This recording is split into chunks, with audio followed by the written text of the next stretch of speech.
কোনো প্রশ্ন আছে না শেষ করবো? কোন কোন মানে আরে আরো একটা বক্তা আছে মিয়া, হেরেও তো মকা দিতে হইব নাকি? এও তো আসছে অনেক দূর থেকে, হেরে কনের মকা দিবেন না? জি, ওয়ালাইকুম আসসালাম রহমতুল্লাহ।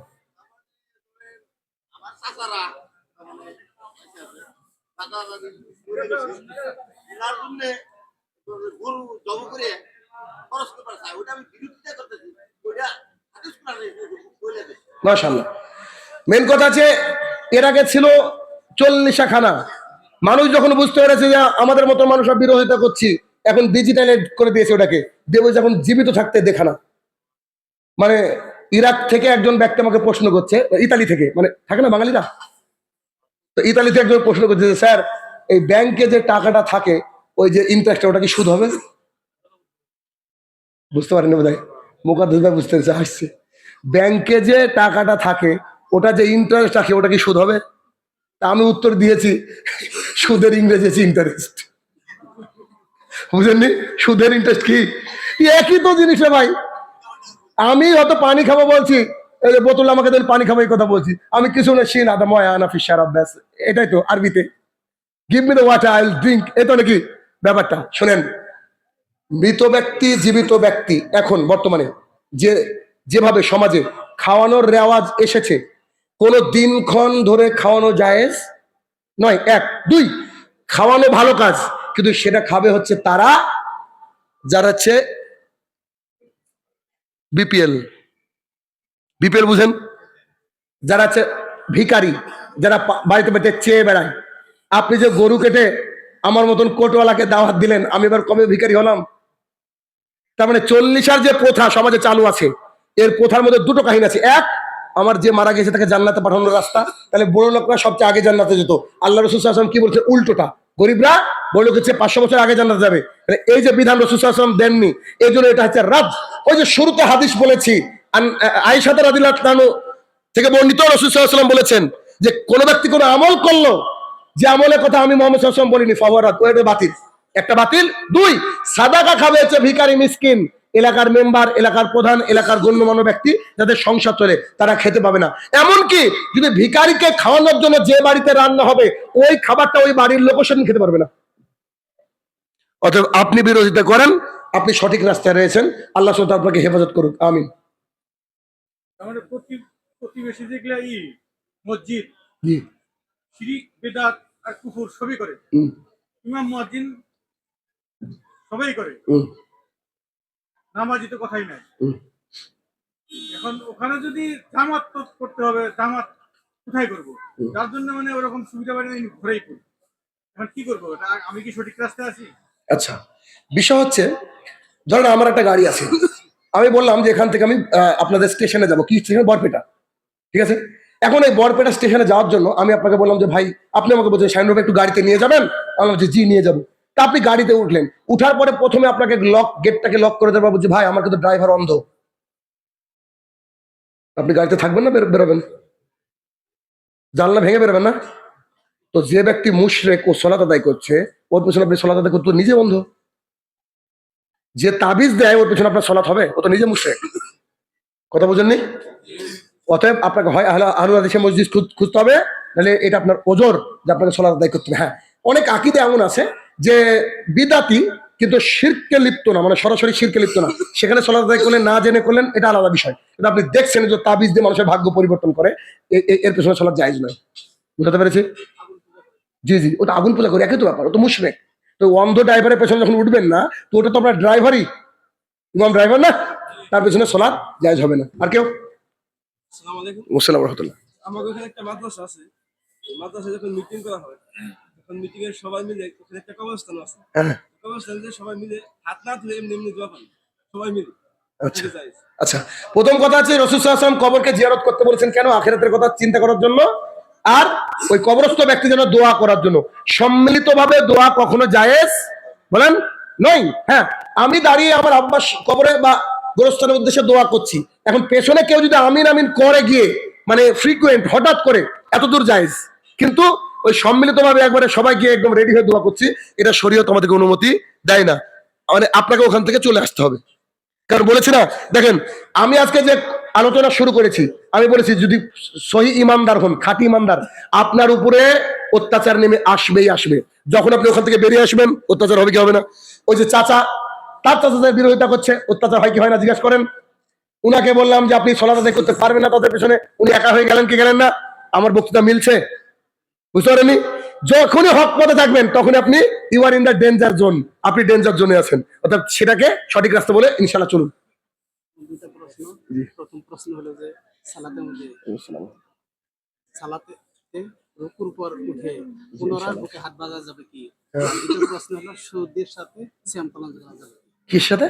সৌদির সাথে ও আচ্ছা আচ্ছা। সিয়াম পালন করা যাবে কি? আর রুকু থেকে উঠে পুনরায় বুকে হাত বাঁধা যাবে কি? উনি ভাই প্রশ্ন করেছেন যে রুকু থেকে উঠে পুনরায় হাত বাঁধা যাবে কিনা।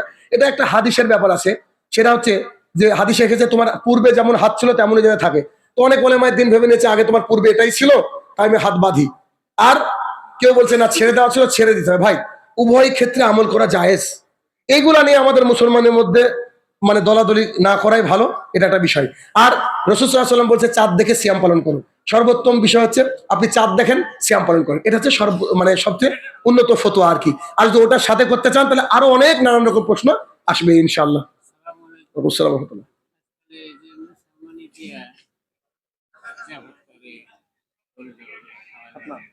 সুন্দর কথা। চাচা বলেছে যে মুসলমানি দিয়ে মানে খাতনা করে খানা করে, এই খানা কি খাওয়া যাবে? আমার বাড়ির হঠাৎ কলিং বেল বেজে উঠলো, আমি গেটটাকে খুলে দেখছি আমার স্ত্রীর তরফ থেকে আত্মীয় থাকে না, এসে আমাকে বলছে আসসালামু আলাইকুম। আমি ওয়ালাইকুম সালাম, ভেতরে আসেন। বলছে না না ছেলের মুসলমানি, তাই একটু নিমন্ত্রণ করতে আসলাম। তো আমি জানি যে আপনি যাবেন না।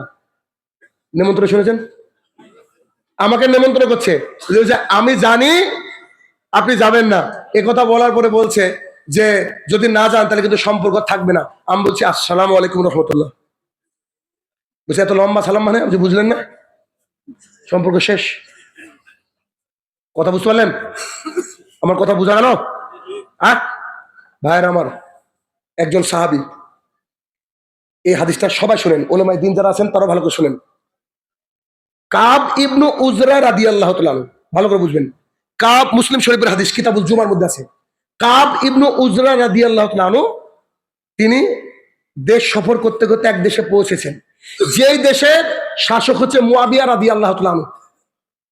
কাব ইবনু উজরা রাদিয়াল্লাহু তাআলা আনহু রাসূলুল্লাহ সাহাবী, তিনি মুয়াবিয়া রাদিয়াল্লাহু তাআলা আনহুর দেশে পৌঁছেছেন। তার নিয়োজিত, সরকারের নিয়োজিত ইমাম আব্দুর রহমান ইবনে উম্মে হাকাম রাদিয়াল্লাহু তাআলা আনহু, আব্দুর রহমান ইবনে উম্মে হাকাম, তিনি চেয়ারে বসে বসে খুতবা দিচ্ছেন। কি করে? বসে বসে খুতবা দিতে হয় না দাঁড়িয়ে দিতে হয়? দাঁড়িয়ে। আমাদের ভাইদের মসজিদে বসে দেওয়া হয় না? কাব ইবনে উজরা রাদিয়াল্লাহু তাআলা আনহু, মুসলিম শরীফের হাদিস, তিনি গেট দিয়ে ঢুকে দেখছেন সরকারি মেহমান তিনি খুতবা দিচ্ছেন। তখন তিনি তার দিকে তাকে চিৎকার করে বলছে উনজুর ইলা হাদাল খাবিশ, এই খবিশের দিকে তাকিয়ে দেখো বসে খুতবা দেয়। বলবেন শাইনুর রহমানের মুখের ভাষা খারাপ। আপনি মুসলিম শরীফের হাদিস আপনাকে রেফারেন্স দিচ্ছি আমি, আপনি খুঁজে দেখেন। এক সাহাবীদের ভেতরে জ্বলে যেত কেউ যদি একটু রাসূল সাল্লাল্লাহু আলাইহি ওয়াসাল্লাম ব্যতিক্রম কিছু করতো, আর আমরা উল্টে ফেলি। তারপর নাকি মিলিয়ে মিশে থাকতে হবে, যেন আমি আমিন আসতে বলে তুমি বেটা গোল আলু সব তার কেটে দেওয়া যায়। এই গোল আলু দিয়ে সমাজ পরিবর্তন বলেন হবে না। তো তিনি বলছেন উনজুর ইলা হাদাল খাবিস, এই খবিশের দিকে দেখো বসে বসে খুতবা দেয়। আপনি একটা হানাফি মসজিদকে বলেন আপনার কল্যাণ নামিয়ে দিবে না, পাবে না? অতএব যে বিদাত তার সাথে কোনো আসলে নেই। আমি আমার ওই আত্মীয়কে বলেছিলাম জি সম্পর্ক থাকবে না, এটাই ঠিক। বলছে আপনারা আসলে গোড়া? আমছি জি আমরা আসলে গোড়ার গোড়া মানে আহলে হাদিস। গোড়া মানে বুঝেন না? শুরু, তো শুরু মানে আহলে হাদিস। আচ্ছা, এরপরে বলছে শেয়ার মার্কেট বা টাকা উপার্জন করা যায় কি? ভাই দুনিয়াতে এত ইনকামের রাস্তা আছে, শেয়ার মার্কেট কেন? আমার ইউটিউবে অসংখ্য লেকচার রয়েছে, তার মধ্যে একটা লেকচার আছে MLM, multi level marketing, weather it is হারাম অর হালাল। এটা কি হারাম নাকি হালাল? এখানে যে বিজনেসের 6টা ক্রাইটেরিয়া বলেছেন মোহাম্মদ সাল্লাল্লাহু আলাইহি ওয়াসাল্লাম, তার মধ্যে অনেকগুলো ক্রাইটেরিয়া শেয়ার মার্কেটের মধ্যে যায় না। This is one type of gambling, এটা এক ধরনের জুয়া। ওয়ারেন বাফেট, যিনি এই শেয়ার মার্কেটের অন্যতম একজন পথিকৃৎ, তিনি বলেছেন যে এটা হচ্ছে এক ধরনের জুয়া। কেন? আপনি একটা নিফটি ধরেন একটা মার্কেটে চলছে, কিনে রাখলেন একটা ডিপিতে, এগুলো বুঝবেন না যারা শেয়ার মার্কেট করে তারা বুঝছেন আমার কথাগুলো।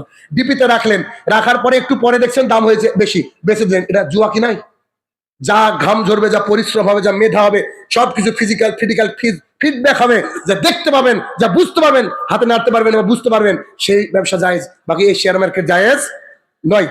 আচ্ছা, সহিহ হাদিস থেকে দেখাবেন, আর যদি না জায়েজ থাকে কোরআন ও সহিহ হাদিস থেকে দেখাবেন। কি সুন্দর প্রশ্ন, মানে বুঝতে পেরেছেন? ওর প্রশ্ন অন্য জায়গায়, ও ভেবেছে ফাঁসাবে। তুমি ফাঁসাবে এটা, ওই ব্রাদার রাহুলের ভাই। ওকে তো বলি যে তোর সাথে শয়তানও পারবে না রে। আমি বলি মজা করতে করতে, তোর সাথে শয়তানও পারবে। জানেন ভাই, এখন উত্তর দেওয়া হয়নি, আপনাকে উত্তর দিচ্ছি। এ কি বলতে চেয়েছে, যদি কোরআন হাদিস এর না যায় হয়তো কোরআন হাদিস দিয়ে দলিল দেন। আমাকে বলেন তো, ফজরের নামাজ 8 রাকাত, কোরআন দিয়ে দলিল দেন তো। আমি ফজরের নামাজ 8 রাকাত পড়বো, ভোরের নামাজ, দলিল দেন কোরআন দিয়ে। আছে? ইবাদতের দলিল লাগে নাকি যা নাই তার দলিল লাগে? ওর উসুলে জানা নাই। হুজুরের প্রশ্ন এটা, শিওর বুঝতে পেরেছেন? ওর উসুলে জানা নাই, মানে যা নাই তার দলিল তো থাকে না। কথা বুঝেন কিনা? আমি বলছি 2 রাকাত সালাত আদায় করবো, এখন দলিল আছে। রাসূল সাল্লাল্লাহু আলাইহি ওয়াসাল্লাম কি বলেছেন যে কুল্লু মুসকিরিন খামরিন ও কুল্লু খামরুন হারাম, প্রত্যেকটা নেশাদার বস্তু মদ, প্রত্যেকটা মদই হারাম। এখন হুজুর যদি বলে বিড়ি কই, কি বলবেন? বিড়ি কই? হুজুর কুল্লু মানে কি? কুল্লু মানে সব। এই জন্য মাঝে মাঝে আমি বলি, আন আয়েশা রাদিয়াল্লাহু তাআলা আনহা قال আরে قال আন আয়েশা রাদিয়াল্লাহু তাআলা আনহা قالت قال রাসূলুল্লাহ সাল্লাল্লাহু আলাইহি ওয়াসাল্লাম কুল্লু মুসকিরিন খামরিন ইল্লা বিড়ি ইল্লা জর্দা ইল্লা খাইনি। চলবে কি না? কুল্লু মানে সব। পৃথিবীতে যত ইনটক্সিক্যান্ট রয়েছে, যা খেলে নেশা হয়, সবগুলো হারাম।